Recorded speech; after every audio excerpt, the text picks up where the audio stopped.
With the advent of AI, bad actors and cyber criminals are utilizing deepfake technologies at a growing and alarming rate. In this video, I'm going to highlight 8 signs you can watch for to determine if the person you're on a video call with is actually real. But first, let's look at the scope and size of the problem. Think you're not susceptible? Honestly, think again.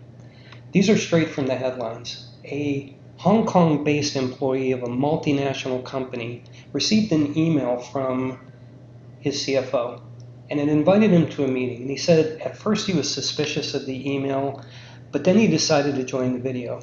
In that video call were members of the C-suite of this organization, and at the end of the call, they told him that he had to go to different banks, withdraw money, and send them to the accounts that he provided.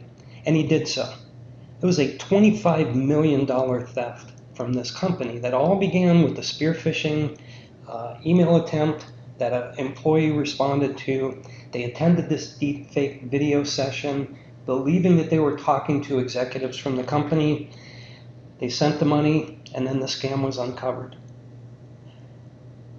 It's not only businesses that scammers are targeting, it's folks like you and I, and like a South Korean woman who received a direct message from Elon Musk. And over the course of a week to 2 weeks, they started developing a romantic conversation together. And then he invited her to a video call. And she attended the video call with Elon Musk. Afterwards, about a week afterwards, this scammer posing as Elon Musk using deepfakes told her that he was out of country and he was in a difficult situation, and he wondered if she would help him out by sending him $50,000 that he would immediately repay with interest. And of course, I think you know how the story goes, she sent the money, only later to find out it was not the real Elon Musk after all. To give you an idea of the size and scope of the problem, looking at 2022 versus 2023, the US alone experienced a 3,000% increase in bad actors and cyber criminals utilization and fraudulent attempts. Over 2 million have been recorded worldwide, spanning across 224 countries. Deepfakes are being used for blackmail purposes, for investment scams, for financial fraud, for identity theft. And because we're seeing such growth from 2022 to 23, we can expect that we're going to see similar trends, if not higher trends, throughout 2024. What's important to note is these are not isolated incidents. They're combined with phishing, spear phishing, vishing attempts. Remember that there's a high likelihood, and I know this is scary, but let's call it for what it is, very high likelihood due to the number of data breaches that have occurred in the United States alone, that yours and my data has not just been breached, but is being sold on the dark web for significant monies, which means these bad actors and cyber criminals know things about you. They know who you are. They have email addresses, most likely. They may know where you bank. They may even know where you live. All that information plus more is available and purchased on the dark web. Remembering as well that there are now cybercrime as a service products that are being sold on the dark web to aspiring cyber criminals that make it easier for them to employ these scam tactics, these fraudulent tactics, and to look more professional as they do it. Thankfully, MIT is taking steps not just to identify deepfakes, but to teach us how we can identify them as well. And I'm going to go through the 8 recommendations, the 8 signs you should look for to indicate whether or not the person you're on a video with is actually real. First and foremost, pay very close attention to their face. High-end deepfakes almost always include facial transformations, and if something doesn't look right on first glance, it possibly isn't right. This is an example of a deepfake photo. Pretty convincing, right? But if you look a little more closely, there's a couple things you can notice. The first is the lighting underneath Tom Cruise's hairline. And as you've probably figured out, it's not really Tom Cruise in this photo, it's a deep fake using Tom Cruise's face. But the second thing that raises some attention is the size of his head, which seems disproportionately larger than it should be based on the photo. So those are two indicators as you take in the whole scope of the photo or video you're looking at. Number 2, pay attention to cheeks and foreheads. Is the skin too smooth or is it too wrinkly?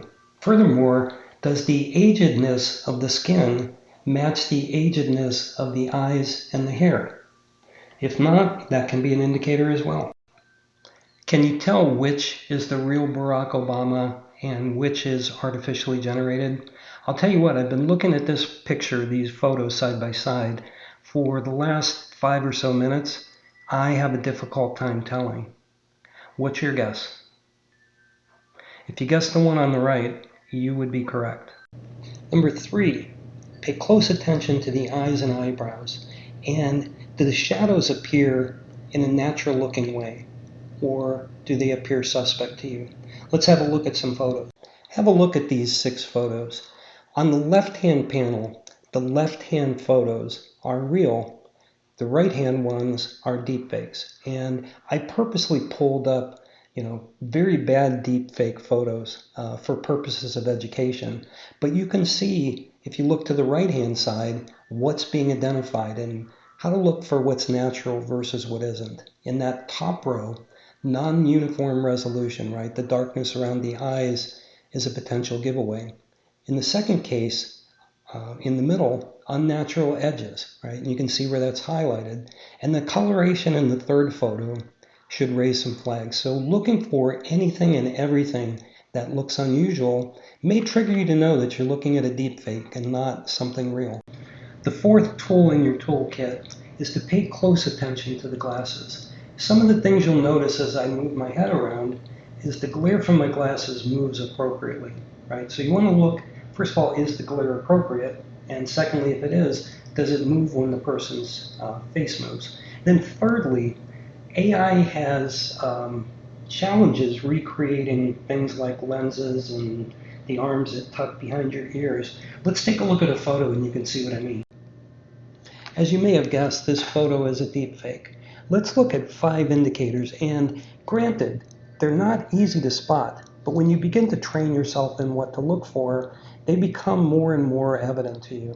Number 1, often in video and photo deepfake images, they're going to use blurry backgrounds, but if you look behind that person at the lighting doesn't always make sense. Number 2, when you take a look at their eyes, they may have what they call the deepfake stare. So look at how genuine, how believable, how realistic their eyes look to you.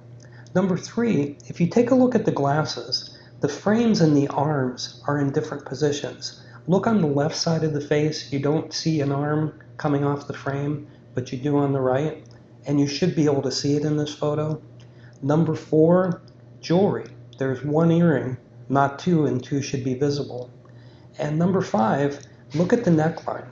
There's a collar on the right side, there's no collar on the left. I know it's a lot to take in on an initial image, but when you start to train your eye to look for discrepancies, you'll see them in deepfakes. The final 4 signs to look out for. Number 1, pay attention to the hair. Deepfake technology in its current state, could evolve certainly, but in its current state, is not very effective at hair transformation. So does the hair look natural?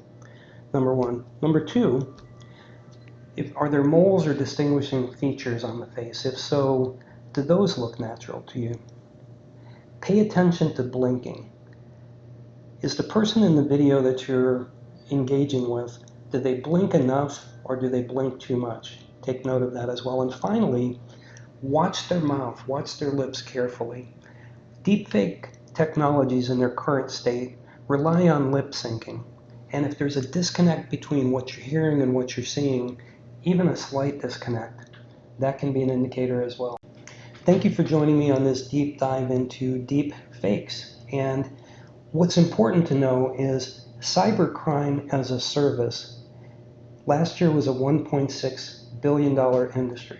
And literally, criminals are creating out-of-the-box solutions that can be licensed for as little as $20 per month that allows aspiring criminals or established criminal enterprises to utilize these very effective tools. They're getting better and better at how they disguise their deceptions. And we need to get better and better in terms of spotting them and finding them. We need to up our knowledge. We need to stay safe. And that's why I put this video together. I want to thank you for joining me today. My name is Philip Macko. I am a 5-time published author and host of the Muddy Waters podcast and YouTube series dedicated to calling out scams, scammers, and financial fraud. I hope you got something from this episode. If you did, please click the thumbs up button. If you haven't done so already, I hope you'll subscribe. I hope you'll share this with others if you think it can benefit them. Again, I want to thank you for tuning in. I hope you have an excellent day.